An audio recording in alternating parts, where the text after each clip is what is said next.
Here we are. Another episode of Characters of Portland. Keep Portland weird. Looks like we've got a stump in an apartment.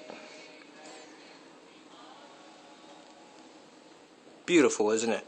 Now I really will take pictures of you when I take that walk. I'll get you. Okay, now tell me again what you're going to do with this stump. Fall in love with it and keep it forever. Leave it as an inheritance for my children.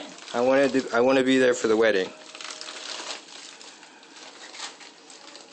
Yeah. Never marry anyone you're in love with. That's what my father said. You love this stump? I don't know, but... Well, there you go. You can marry it. I think you do. Following me around at 6 o'clock in the morning taking pictures of my stump. I mean... Yeah, I know it is kind That's of... love. That's kind of intrusive. Alright. Well, enough of that.